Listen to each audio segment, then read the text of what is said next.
Historical Commission, any discussion? All right, cast your vote. All right, that passes unanimously. Anybody else have one? All right, I have one. I would like to appoint Taylor Hardiman to the CPS board. She is. All right, that passes unanimously. And we don't have any certificates of self-insurance. Next up is approval of claims and addendum. Move approval of the claims, including the addendum. Second. We have a motion and a second to approve the claims and the addendum. Any discussion there? All right, seeing none, cast your vote. All right, it passes unanimously. Next up, briefing on legislative issues.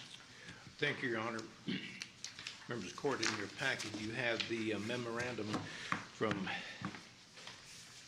Mr. Schaffner as it relates to those activities that are happening currently at the legislature.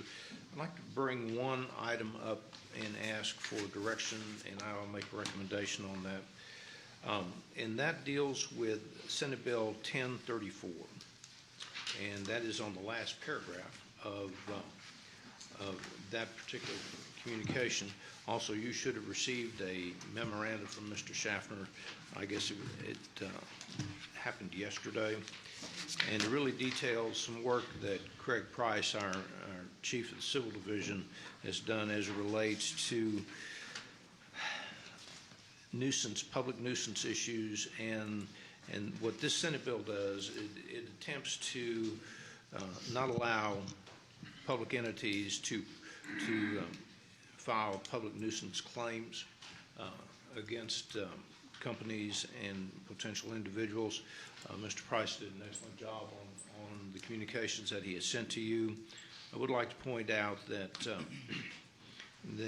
Tarrant County has been involved in various nuisance claims that have impacted our citizens, and our attempt was to receive some type of compensation that would address some of the costs that we have incurred dealing with those particular nuisance claims.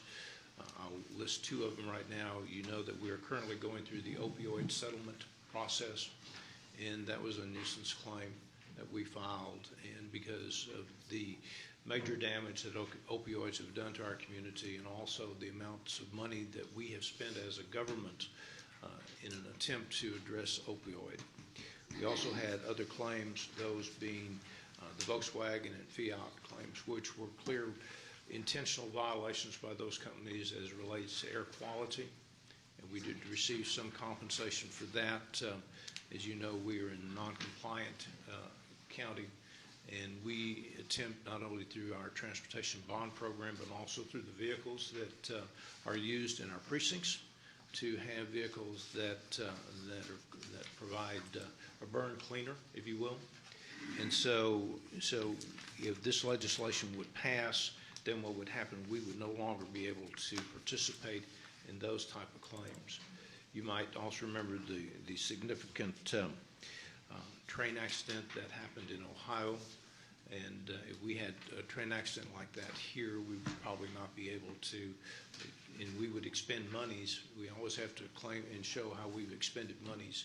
We would probably not be able to get any type of redress on something like that.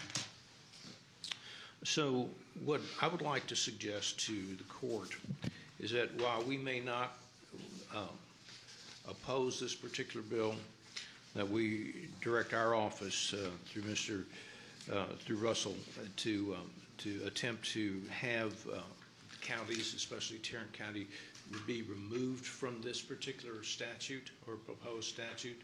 That way it would still give us the flexibility that we would need if in fact our citizens in our county were injured, and so that we could, and we would expend resources from the county so that we would be able to recapture those expenditures.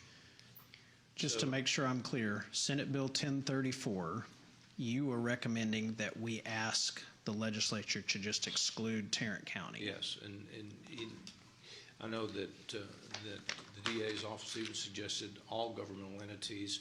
That may be too broad for you all to accept, but I would hope that we could do something that would give Russell some flexibility to go and see if we can be removed from this particular statute. Does the current proposed statute exclude Texas from doing this?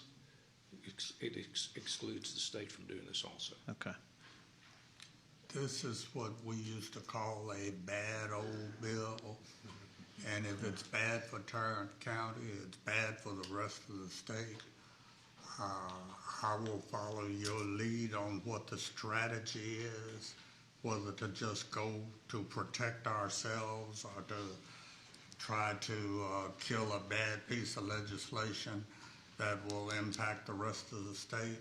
It's a bad bill. I'm against it for us, and I'm against it for the rest of the state.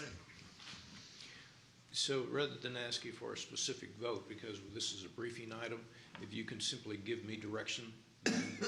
If my intent is to ask Russell to work to see if we can pull counties out, especially Tarrant County, and if there's a possibility of going broader, then we might do that, but specifically aim at trying to get Tarrant County removed from this piece of legislation. So take the opioid litigation, for example. Texas took the lead on that. Texas, the state and the county, there were two different lawsuits on that.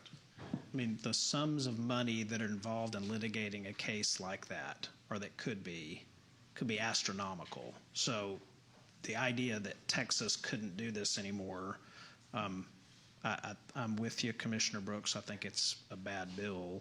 So I'm for where you can redress issues in the courts, you get to do it, and Absolutely. let juries decide what you can and cannot do accordance with state law. So I support whatever measures we take to say, let's stop the bill. Okay. I think this has a significant impact on our ability to represent our taxpayers Yes. when something like the Ohio incident would occur here. Yes.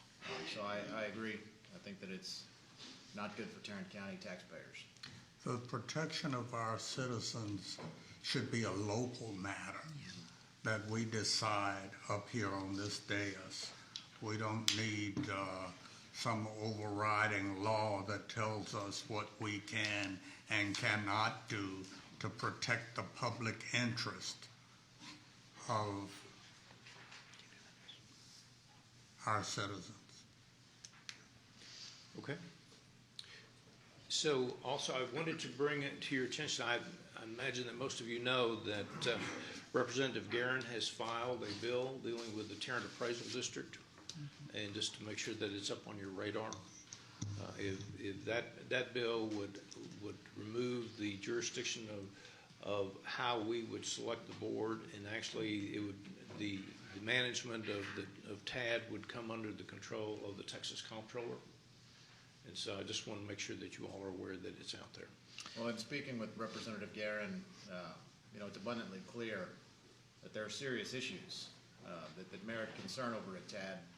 And so in filing that, I know that Representative Guerin had a mind to raise those issues and make sure that they were top of mind for everybody when they made their decisions. So I know we have an alternate course playing out with the recall that we initiated last week.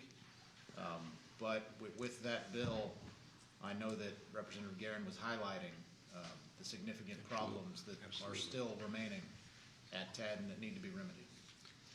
I appreciate Representative Guerin. He is always on the forefront of trying to help out county government and his county in particular. We do have significant issues with TAD, but I think there are local issues that we need to correct locally. I appreciate him shining the light on these issues, but I don't know that I trust the state comptroller's office to do for us what we should be doing for ourselves. Thank you. All right, you got what you need there? Absolutely. Okay. Thank you. So the next up is announcements and comments. I did receive a letter this morning from the chief appraiser of TAD, a somewhat lengthy letter, but we are passing it around for everyone to see, or Mark may have already sent it to all the commissioners, or will shortly. One of the key parts in the letter was he didn't anticipate that we would need to take legal action. So there is a TAD board meeting, I believe, scheduled for Friday where they're going to take up the issues that we have raised in our letter, the recall, and how to go about creating filling the position, amongst other things. So any other announcements from the court? Okay, seeing none, we do have 3 people signed up to speak to